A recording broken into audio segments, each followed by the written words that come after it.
now to another stunning performance from Erling Haaland. He made it back-to-back hat-tricks as defending champions Manchester City beat West Ham 3-1. City fan Noel Gallagher was there to witness it as he managed to get a ticket for the game at the London Stadium. I'll say no more than that.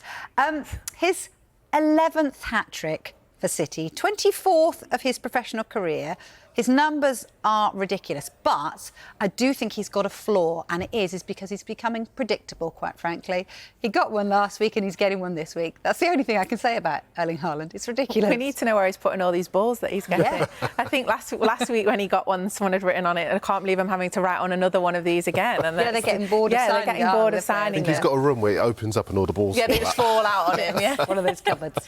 But yeah, it's 69 and 70 now. His statistics are just ridiculous. And I think the worrying thing, and I think a lot of the papers have touched on this, is that he just doesn't show any signs of slowing down. And the 3 goals that he scored yesterday, he's so cool and calm, isn't he? He's like, yeah, this is what I do. I just put it in the top corner, no problem. And I think last season Pep Guardiola spoke about him being a bit tired, him having a few little niggles. I mean, he still took home the Golden Boot, didn't he? Top scorer in the league, as everyone expected. But I think this season he's refreshed. He went away. He didn't go to the Euros. He had loads of time on holiday.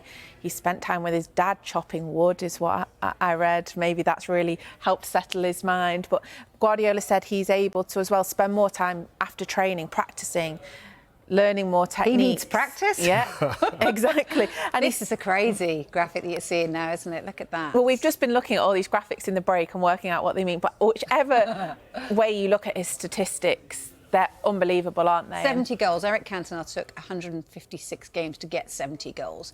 Erling Haaland's taken just the 69. And look at the ones beneath him as well. Pierre-Emerick Aubameyang took 143 games to get to 69 goals. It's just crazy statistics, isn't it?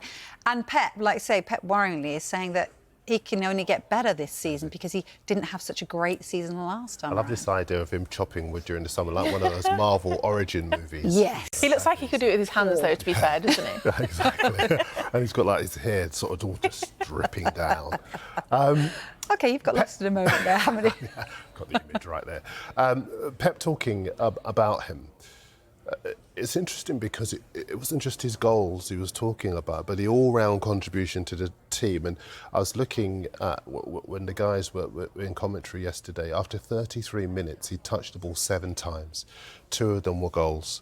In the 35th minute, he tracked back to stop a counter-attack with Mikel Antonio down the left-hand side. It's his all-round game that has just improved so much. His awareness as well, because lots of people did have that view of him that he's a fantastic finisher, but if he's not scoring goals, what else is he contributing to the team? And I never could really get my head around that, because the whole purpose of the sport is scoring goals. And if you've got a killer like him in your team, then why are you trying to pick holes?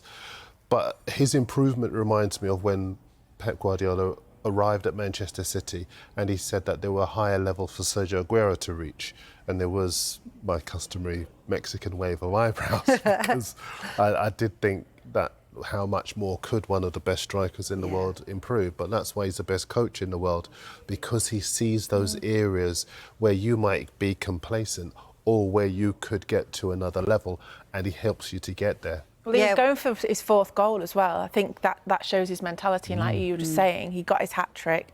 City had clearly won the game. But as the game was playing out, he was still trying to score again. So that fits into that as well. It's also, we were talking at the break, weren't we, the fact that he never finds himself offside. Rarely does. You know, I think it's probably happened to him once or twice. It's quite ridiculous how his 0 to 60 is, you know, he's really quick, isn't he? Absolutely. He receives the ball on a half turn. I'll be real again. I think there are 1 or 2 strikers who really, when he plays, should be sitting in front of the television taking notes, because he so seldom finds himself offside in promising positions. And people might say, well, he plays in a team where he gets fabulous ammunition. Yes, but other players get ammunition just as good. But the move breaks down because they go too soon and their timing isn't right, whereas his is. And when he talked yesterday about practicing in areas where he felt he could improve, and all of us were saying, where do you need to improve? They're the areas. That's why he's so good. It's interesting for us as journalists, because when you see someone that good so often, every other week, what do you write about them? Yeah. How much more do you find to write about them? It's almost a challenge in itself. But it's your job. Yeah, but the point is he scored 3 different types of goal yesterday. What more do you want? Exactly. 4. Yeah. But the issue is, what we have in this country is one of the best players in the world in plain sight. And so often in this league, we've got to go on social media to find the highlights of players who are doing the business in La Liga or in the German league. We've got one right here, 24 years of age, with so much football ahead of him. We should enjoy him while we've got him in this country. He's wonderful to watch live as well. We've been lucky enough to do that, haven't we, you and I? And it's incredible just to watch him, even off the ball. Is it job done? Manchester City, we're joking, but it is quite terrifying for those around them. They're looking in imperious form. We're only a few games in and they're top of the table and they're doing it, aren't they?